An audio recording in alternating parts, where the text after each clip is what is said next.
Imiklamo yezolimo ezindaweni ezisemakhaya nezamakhosi eLimpopo naseMpumalanga ithole uxhaso lwemali engu-70 wezigidi zamarandi. Loluxhaso luzolekelela inhlelweni zamasimu omoba eMpumalanga angama Hecter ezinkulungwane eziyishumi namashumi ayisithupha nesithupha nawezithelo zokusawolintshi anga-457 hectares eLimpopo. Lokhu kumenyezelwe inhlangano iMotsepe Foundation ebilokhu ixhasa ngemali engu-700 wezigidi zamarandi izindlu zobukhosi kulelizwe ukuthuthukisa umphakathi owakhele amakhosi ezweni lonke.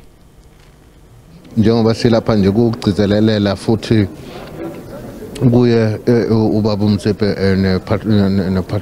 neMotsepe Foundation ukuthi inikele kakhulu ekutheni ibophezele ekusizeni ikakhulukazi eindaweni zasemakhaya ngesilungu sithi ama-rural areas la khona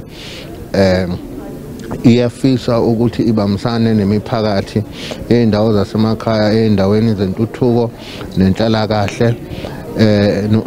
nosikompilo nje lwabantu inqubekela nempilo engcono eyaphambili kubantu basemakhaya. We've had partnerships for the last 2 decades with many of our traditional leaders, traditional communities, kings and queens, and I think you saw today that there were about 300 of the most prominent traditional leaders in South Africa. It's part of the duty we have as a family to make a humble contribution to those rural communities and urban communities that really have made us what we are. Isizwe nje ekufana nesizwe samaZulu uNkulunkulu wasibusisa ngenkosi yaso nomhlabathi waso okusho ukuthi wasinikeza igunya nomthetho ukuthi kumele silime siphile ngawo lo mhlabathi futhi ngawo umhlabathi sikwazi ukuthi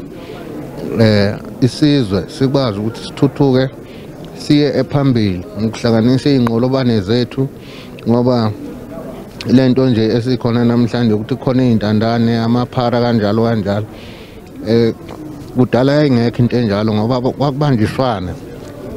kuhlanganiswe izingqolobane izibaya ukwazi ukuthi umuntu aphile adle ngalokho ke kuyadinga ukuthi uNkulunkulu njengoba sibusise ngakho konke lokho asibusise ngakho kumele ukuthi sivule amehlo sikubona ngoba kungumoya wobuvila nomoya wobumnyama nomoya omubi ukuthi singakuboni lokho uNkulunkulu asibusise ngakho kuyisizwe okuwumhlabathi nosikompilo lwethu.